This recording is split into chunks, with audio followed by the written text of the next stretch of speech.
आपण पाहणार आहोत अभिकेंद्री बल म्हणजे काय तर सेंट्रिपिटल फोर्स. आता सेंट्रिपिटल फोर्स म्हणजे काय तर वर्तुळाकार गती करणाऱ्या वस्तूवर केंद्राच्या दिशेने जे बल कार्य करतं त्याला आपण अभिकेंद्री बल बोलतो. म्हणजे ही जर वस्तू आपली वर्तुळाकार कक्षेत फिरत असेल त्यावेळी तिच्या केंद्रापासून त्या वस्तूवरती जे बल प्रयुक्त होतं त्याला आपण काय बोलत असतो सेंट्रिपिटल फोर्स म्हणजेच अभिकेंद्री बल बोलत असतो. म्हणजे the force which can act toward the centre on an object moving in a circular path is called a centripetal force.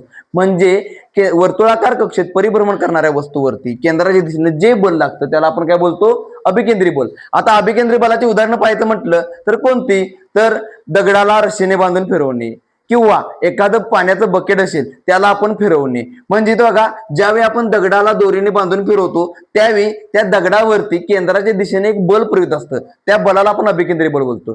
त्याचप्रमाणे ज्यावेळी पाण्याची बादली आपण फिरवत असतो त्यावेळी त्या पाण्याच्या बादलीवरती केंद्राच्या दिशेने एक ठराविक बल काम करत असतं त्या बलाला आपण काय बोलणार आहे सेंट्रिपिटल फोर्स बोलणार आहे. आता अभिकेंद्री बलाबद्दल फॉर्म्युला बघितला तर अभिकेंद्री बलाचा फॉर्म्युला आहे बघा F is equal to mv²/r. या ठिकाणी F म्हणजे काय तर लागलेलं अभिकेंद्री बल म्हणजे केंद्राच्या दिशेने जे बल प्रयुक्त आहेत ते, M म्हणजे वस्तूचे वस्तुमान, V म्हणजे वस्तूचा वेग आणि R म्हणजे वर्तुळाची त्रिज्या.